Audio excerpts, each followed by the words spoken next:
Welcome everybody to my art room. So I'm just going to show you what I'm using today. I'm just going to do a little bloom. I'm changing my pillow paint. So instead of using an eggshell, I'm going to try a semi-gloss. That's this one here. BeautiTone is a Canadian brand made at Home Hardware. So I ran out of my other satin or eggshell paint, so I'm going to try this one today and see if it works.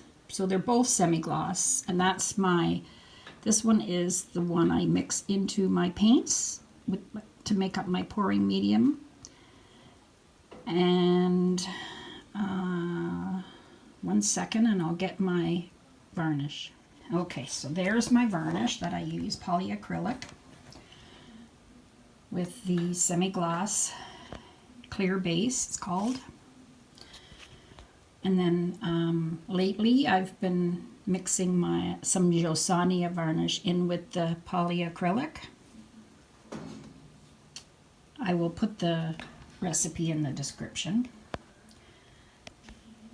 And I have my floetrol, my Australian floetrol, and my Amsterdam white. That's what I mix together to use in my little bottle for the cell activator. 4:1 for floetrol 1 paint. Some people use the regular floetrol. I haven't tried it. I've used Amsterdam paint and water works sometimes if you get it to the right consistency. And here, this is my paints I'm using today. So I'm using this Rustolium metallic. I'm using Amsterdam Blue Green and Winsor Blue. That's transparent. I think this is semi-transparent. Oh, it's transparent also.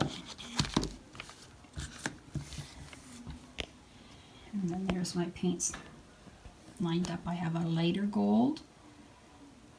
I have a green blue, my regular Rustolium gold, the regular color. This one I lightened it up with a different pouring medium. This is the Winsor Blue. I hope that helps, and I will write it all in my description below. Okay, so now I'm going to get going and paint.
Hi everybody. Just came to see my dry bloom tile. Look at that. Those colors are so pretty. Look at that shiny, shiny gold. See if I can get it to shine again. There, look at that. Awesome. I love it. Have a great day, everybody. Come back soon to Carole's art room. Bye-bye.